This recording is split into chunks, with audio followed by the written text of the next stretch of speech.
حضرت شاہ جی رحمۃ اللہ علیہ کی شخصیت کو اللہ تعالیٰ نے جہاں اور بے شمار صفات سے متصف کیا تھا، وہاں ایک صاف ستھرے علمی اور ادبی ذوق سے بھی ان کے مزاج کی آرستگی کی گئی تھی۔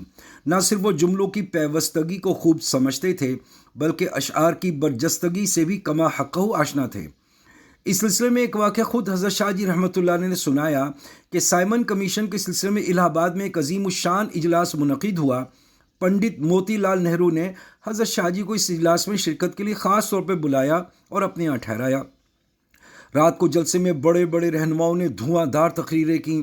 پنڈت موتی لال نہرو نے سب مقررین کو اس لیے پہلے وقت دیا کہ وہ جانتے تھے کہ حضرت شاہ جی کی تقریر کی حدود تو سپیدہ سحر سے جا ملتی ہے، اس لیے جب سب مقرر بول چکے تو حضرت شاہ جی کا نام پکارا گیا۔ اتنے میں سائمن کمیشن کے خلاف ایک احتجاجی جلوس بھی جلسہ گاہ آ گیا۔ لوگوں نے سائمن کمیشن کی ارتھی کندھوں پر اٹھا رکھی تھی، جسے دیکھتی حضرت شاہ صاحب کو تقریر کا سر آغاز ہاتھ آ گیا اور انہوں نے حاضرین کو مخاطب کیا اور ارتھی کی طرف اشارہ کر کے اپنے مخصوص لب و لہجے میں بولے، ہوئے تم جو مر کے رسوا ہوئے کیوں نہ غرق دریا، نہ کہیں جنازہ اٹھتا نہ کہیں مزار ہوتا۔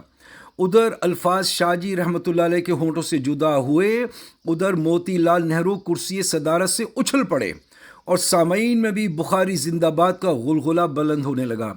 بس پھر کیا تھا، اس شعر کی اساس پر انہوں نے خطابت کے وہ جوہر دکھائے کہ مجمع لوٹ پوٹ ہو گیا۔